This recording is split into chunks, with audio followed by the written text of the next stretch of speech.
Bonjour et bienvenue sur cette nouvelle vidéo. Rédiger un contrat, ne faites pas confiance aux juristes et aux avocats. Je m'excuse pour ce titre polémique et racoleur, mais je voulais absolument marquer les esprits. Pour ceux qui me connaissent, ça peut paraître un peu surprenant, car je suis le premier à vous inviter à travailler avec vos professionnels du droit. Et pourtant, je pense réellement ce que j'écris. Et je vais vous expliquer ça tout de suite après le générique.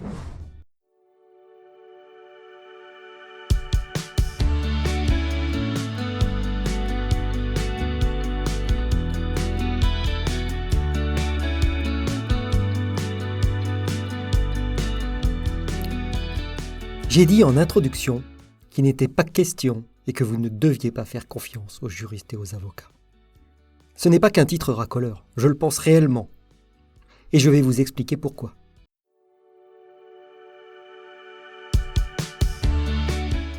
Première raison.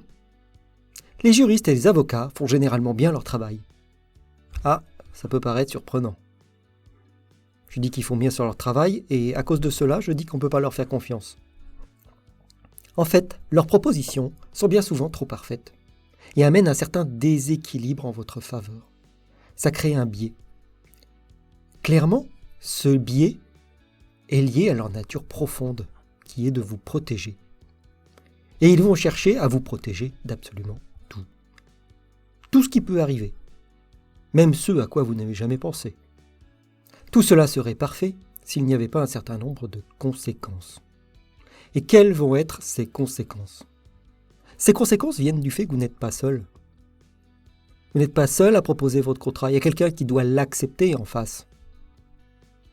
Or, s'il est déséquilibré, il y a de grandes chances que ce ne soit pas en la faveur de la personne avec qui vous négociez. Et cette personne voudra, de manière bien logique, défendre ses propres intérêts. Cette perfection va donc amener un taux de refus et un taux de négociation particulièrement important. Et ceci sur beaucoup de clauses. Et pour vous, ça implique quoi ? Ça implique une énorme perte de temps. Et cette perte de temps, vous la partagerez avec la personne avec qui vous négociez. En fait, mon expérience montre que ces mêmes professionnels du droit, qui sont là pour vous aider, vous protéger, n'ont pas forcément une pleine conscience de tout le temps et de toute l'énergie que vous mettez dans vos négociations. Et quand je parle de négociation, je ne parle pas juste de négociation de prix, je parle de la négociation contractuelle complète d'un contrat. Et bien souvent, chaque clause, chaque façon d'écrire un article amène négociation. Il y a une chose en laquelle je crois réellement et profondément, c'est qu'il est extrêmement important d'avoir un bon taux de contractualisation pour la sécurité juridique de votre société.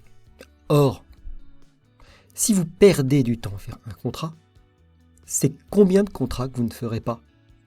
Est-ce qu'au global, la sécurité juridique de votre société n'en sera pas plus faible ? Et même si vous arrivez au bout de vos négociations pour votre contrat, à partir des éléments qui auront été fournis par votre juriste ou votre avocat, votre ROI, votre retour sur investissement par rapport au temps passé, n'en sera que très mauvais. Au final, votre taux de contractualisation global ne sera que plus mauvais.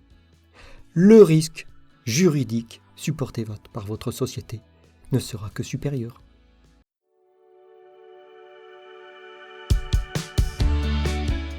Une autre raison pour laquelle vous ne devez pas faire confiance à vos juristes et vos avocats est qu'ils n'ont pas forcément une bonne connaissance terrain, c'est-à-dire pas une bonne connaissance des pratiques du marché et pas une bonne connaissance de vos contraintes. Lors d'une négociation, vous n'êtes pas toujours en position de force, vous le savez bien. Ça vous amènerait à quoi de proposer des choses pour lesquelles vous savez pertinemment que les personnes en face vont refuser et que de toute manière, ils sont en position de force. Et vous arriverez à une situation perdant-perdant. L'acheteur ne pourra pas avoir le produit dont il a besoin et le commercial ne pourra pas vendre et faire son chiffre d'affaires. Et en plus de tout cela, si finalement vous arrivez à vous mettre d'accord, vous retombez dans une situation où vous avez perdu du temps. Et comme le dit l'adage, le temps, c'est de l'argent. J'ajouterai également qu'il y a certaines pratiques qui sont liées à votre marché, dont votre juriste n'aura pas forcément connaissance. Ce qui l'amènera à faire des propositions inadaptées et que vous aurez systématiquement à modifier. Et encore une fois, les modifications que vous voudrez apporter seront une perte de temps.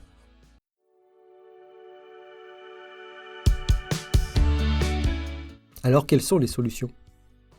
Oui, si on ne peut pas faire confiance aux juristes et aux avocats, comment on fait ? Effectivement, j'ai dit qu'on ne pouvait pas faire confiance aux juristes et aux avocats. Mais je n'ai pas dit qu'on ne pouvait pas travailler avec eux. En fait, il est réellement important de travailler avec les professionnels du droit. Et il faut bien comprendre qu'ils ont des compétences en droit que vous, négociateur, que vous soyez acheteur ou commercial, vous n'avez pas. Mais comme la réciproque est vraie, ils n'ont pas nécessairement vos compétences en termes de négociation terrain. Mais ils sont là pour vous éviter des bêtises qui peuvent vous coûter très cher. Donc, reprenons. On ne peut pas leur faire confiance. Alors, comment faire ? Pour moi, travaillons avec eux. C'est la solution. Elle est simple. Travaillons avec eux pour établir des contrats. Travaillons avec eux pour leur faire comprendre nos contraintes. Travaillons avec eux pour leur faire comprendre nos processus.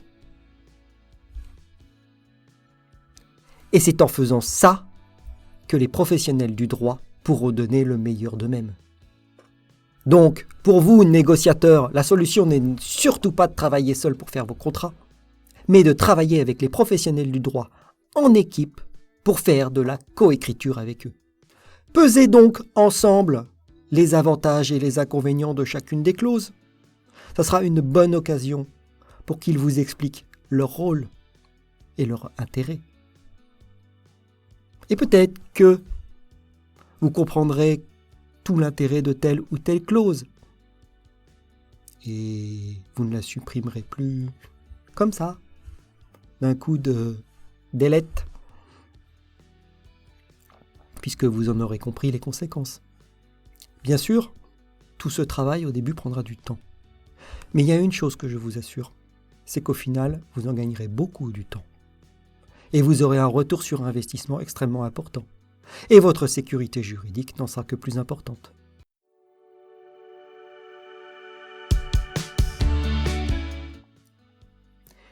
Et si vous vous entendez bien et que vous vous comprenez bien, vous pourrez aller plus loin.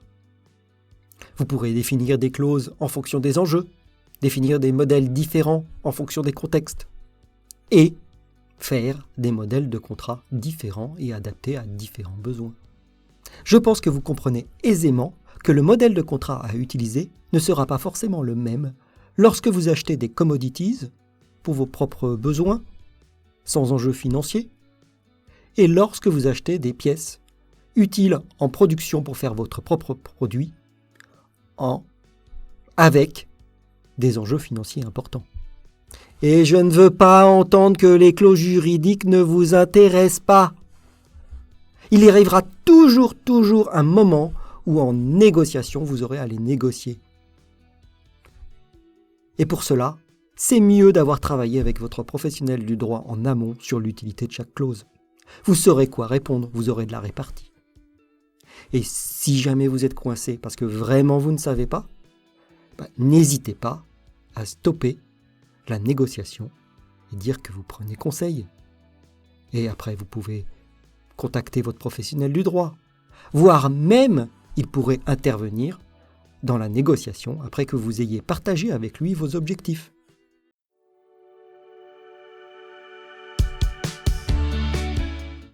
Vous l'avez compris, le titre de cette vidéo, Rédiger un contrat, ne faites pas confiance à vos juristes et à vos avocats, était un titre qui avait pour but de vous faire prendre conscience qu'il est extrêmement important de travailler en partenariat avec vos professionnels du droit. et de ne pas les laisser vous pousser simplement des modèles que vous appliquez bêtement sans en comprendre la teneur et les aboutissants. Co-construisez donc vos solutions avec vos juristes et vos avocats. Merci d'avoir suivi cette vidéo jusqu'au bout. Je vous invite à activer la cloche pour ne pas manquer les prochains épisodes, vous abonner si ce n'est pas déjà fait, et surtout, me donner un gros pouce bleu qui aidera cette chaîne. Merci, et à bientôt sur une prochaine vidéo.